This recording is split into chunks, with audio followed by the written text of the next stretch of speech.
Hey World History, welcome to U10-L5, Intro to the Incas.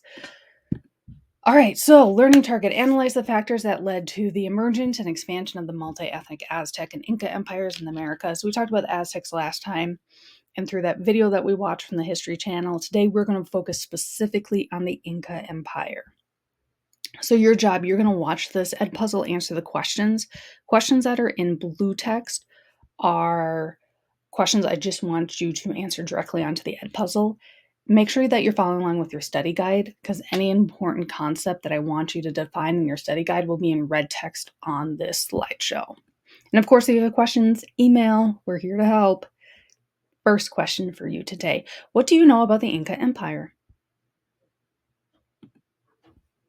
So a few of you might have said a variety of things. You might think of like the conquistadors. So those were the Europeans that came over and took over a lot of different native like communities in both North and South America. Specifically, conquistadors refer to people from Spain. You might think of the really interesting way of written language and counting, which is something called quipu. We'll talk about that later in the slideshow. You might think of some of their famous emperors. We'll talk about one at the very end. Or you might think of their very famous ruins, including Machu Picchu, which is super famous tourist destination today. If anyone's been there, I have not. You should let me know if you have and tell me about it, because it seems really interesting. So let's go back to this timeline that we saw the last time. So we have our Incas, which are down here. So they're about 1438. Some historians put them a little bit earlier than that, but that's about the time, until 1533. So again, like we talked about with the Aztecs, it's going to be in that 1500 mark that the Europeans start coming over, and that signifies the end to the Incas. All right, so the Incas, they were from about 1438 to 1533, and they ruled from the northern to the southern Andes Mountains. And today that would include modern-day countries such as Peru, Chile, Ecuador, Bolivia, Argentina, and Colombia. And some people also spell Inca with a K instead of a C. So if you ever see that, it means the same thing. There's really no right or wrong way. All right. So here's kind of a map of where we're at. So here's North America, here's South America. So here's us in the US. The Incas are going to be primarily right in here where like modern day Peru is. The Andes Mountains also go through this area. So the Andes Mountains run from about right here down through here. You can also see on this map here, just kind of more of a zoomed in of the extent of the Inca Empire. So the Inca Empire would come all the way up here into like southern Cambodia, go down through the modern day countries of Ecuador, Peru, Bolivia, parts of Argentina, and down through modern day Chile. So it was a huge empire, and most of it was all based on the Pacific Ocean and the Andes Mountains. So by 525, the Inca people had a population of about 6 million. Now, to put that into perspective for you, the state of Minnesota only has 5.7 million. So if you really want to compare, the Inca Empire was larger than the population of the state of Minnesota. So the Inca people were also pastoralists, and that primarily included llamas and alpacas. Because remember last time we talked about beast of burden and how like llamas and alpacas were the only beasts of burden in the Americas at that time. So that's why they're so important. They also would provide food, clothing, and transportation, because we talked about last time how they could carry up to like 70 pounds. It's pretty amazing. So remember, again, South America did not have horses. They didn't have camels. They didn't have donkeys, cows. None of those were in the Americas before the Europeans arrived. All right, so the Incas, how did they gain power? A lot of that was through A, military strength, and B, trade routes. Those were the two big things that the Inca Empire had going for them. How did that work? Why would trade give you more power? This is how. So the more llamas and alpacas that the Inca had meant that there was more trade to be done with other tribes and within the empire itself.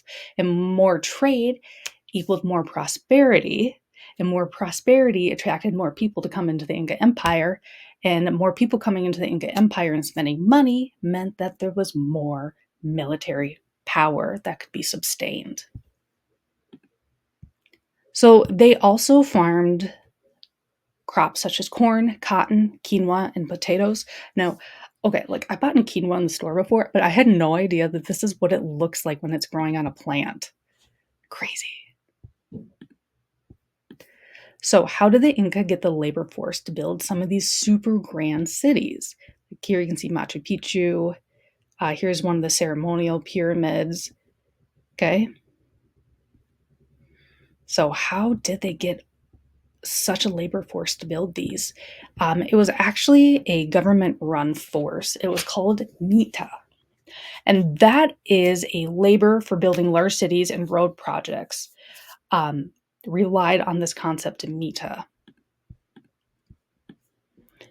So MITA is a labor draft of commoners. Okay, so we talk about drafts a lot, but typically we call or talk about military drafts. This one wasn't a military draft. This was a labor draft. So religious cults, royals, and aristocrats owned the land in the Inca Empire. And the government would draft male commoners to come and farm the land, raise and herd alpacas and llamas, also make artisan goods, and do other building projects like temples, roads, all that good stuff. Also, Mita forced like male commoners to become soldiers, craftsmen, and runners to carry messages across the roads. So, some government building projects through Mita included building and maintaining roads, bridges, which is here's one here. It's 500 years old. It's made entirely out of rope, and people can still use it today, which is kind of cool. Temples, palaces, and irrigation canals. So, some artisan projects through Mita included textiles. So, those would be made out of wool, right, from like alpacas and llamas and cotton. They also made things like beer made out of corn and also the process of coca. So here's an example of the irrigation canal that the Inca Empire would have made. So you can see here it's tiered, it's lined with these stones so it keeps the water really clean and then it flows downhill. Pretty cool. All right, the next definition word we have is ayu. Now, this really is closely related to Mita, so just listen close. Kind of is a little bit confusing, but let me know if you have any questions about it. But what Ayul is a clan of people. And most Inca civilizations were villages or small cities. So they didn't live in like a giant, like metropolitan area, okay? Most of the population was scattered throughout villages. And all land in that village would be owned by an Ayu. And they were close kinships, and everyone was bonded together like family. In an Ayu, the people in it were also obligated to aid each other. That included building projects, food, clothing, and other resources, and the obligation to give services and goods to the ruler of each Ayul. Hence why Mita was so easy to establish as a whole in the Inca Empire, because all these villages were already practicing something very, very similar to that. So going back to Mita a little bit, so due to the high labor productivity, there was typically a lot of surplus of goods and foods in the Inca Empire. So the governments and other ayulos could provide the old people and like the ill people with these foods and goods. So the quality of life was pretty high. And each ayul or community had about a seventh of its male population working for a government mita at any given time. So if you come from a village, and you just walked into your village one day, chances are a seventh of the men would be gone working on a MITA project. And then they would rotate that seventh of the male population to like do their projects and stuff. So it wasn't the same like a seventh people at the same time. It was a rotation. All right, so commoners built 13,000 kilometers of roads under MITA. So here's my question for you. Why are roads so important to an empire? So it's to carry traders. That's one of the big things, right? So with their llamas and alpacas and other goods to move to different trading communities, also military troops. You need roads to move your military and other government officials. All right, so Cuzco. Cuzco is the capital city of the Inca Empire. Today, it is in modern day Peru. You can see here on the map. So Lima is the capital of Peru today. Cuzco is over here. And at the height of the Inca Empire, which was about 1530, the population of Cuzco was 30,000 residents. Now, I mean, that's a lot of people, don't get me wrong, but compared to the Aztecs Tenochtitlan, they had 150,000 people. So definitely smaller than the Aztecs. All right, so Cusco was a beautiful building, or had a lot of beautiful buildings carved by stone masons. They also had very finely cut stones that fit perfectly, meaning that it didn't need any mortar to have like the stones stick together. Here's an example down here. So you can see that these stones are like precisely cut. You can see the windows on each of the walls are perfect. They match up with each other, and there's no need for mortar. Also, the city was very well laid out. It was so well laid out that the architects actually made it into a shape of a puma. So here's kind of an overview map of the city of Cusco. You can see here's like the head of the puma, like the little feet and the little tail. Yeah, that's pretty cool, right? They also had a major temple there. It's called the Temple of the Sun. It was inside. It was lined with pure gold, and there's also golden statues of llamas and corn inside the temple. All right, so next we're going to talk about something called quipu. Look at this picture. Okay, what do you think quipu is used as? And don't Google search it. I just want your educated guess. Okay, and don't say I don't know either. Okay, that doesn't count. Just give me your best guess.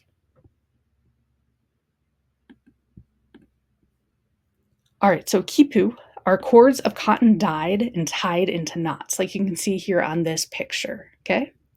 So the knots represented a way of record keeping. So depending on the color of the knot, so you can see here there's a bunch of different colors, the type of knot made and the position of the knot on the cord is tells you what that person was trying to like say.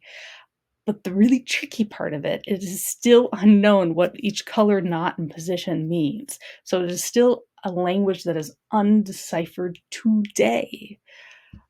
So I know this seems really weird. You're probably like, Miss Corey, this doesn't make any sense. This is like a bunch of string. How can this be a written language? I know, right? We're really used to seeing written language like in stone carvings. We talked about cuneiform tablets in semester one, or even just like on papyrus paper. But yes, Kipu is a written language. And instead of, having like symbols or words, they record their stuff in knots and colors. I know, it's pretty crazy. All right, so Quechua. Quechua is the language of the Inca, and it's not just one language necessarily. It is a variety of multiple dialects during the Inca Empire and is still very widely spoken today. So, when the Spanish came in the 1500s, the Quechua speaking people were forced by the Catholic Church into forced labor of farming unfamiliar crops, also handling over food supplies to the Spanish. And of course, they were forced to become Catholic. So, again, the big country that came over and conquered like South America and parts of North America would be Spain. Okay. And they were super duper Catholic. So that's why they forced all the native people to turn to Catholicism. And they're also very controlling of the people. We'll talk more about that in the imperialism unit, which is in a few weeks from now. All right, let's talk about Machu Picchu. So Machu Picchu means old peak in Quechua, and it's located between two mountain peaks in Peru. And it's an Inca city that was made about the mid 1400s to the mid 1500s. And it's super famous today because it's completely intact. It has terraces also for farmland, and they farm things such as sweet potato and corn. It also includes plazas, temples, houses, and cemeteries. So Machu Picchu was thought to be the capital city of an Incan emperor. Was unknown to the Spanish during the conquest, So it was not conquered. That's why it is so well intact, because the Spanish never touched it. And it was abandoned about the mid 1500s. It's really unknown why it was abandoned, but it was probably due to a lack of water. So here's kind of a zoomed in picture of Machu Picchu. So you can see all kind of the tiering and the terraces. You can see their homes. They're all kind of stacked on levels, and it literally is in the top of a mountain. All right, so Pachacuti. Now, he is a very famous Inca emperor who ruled from about 1438 to 1471. So before he became emperor, his father was an emperor.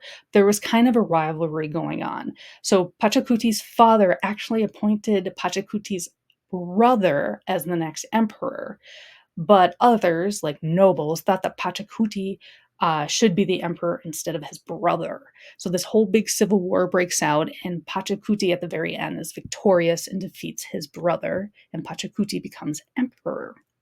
So Pachacuti is important because he expanded his reign into a lot of southern Peru, and also northern Ecuador. So you can see here kind of like this orange color, that was Pachacuti's land, and then he expanded it up here into what is like northern Ecuador.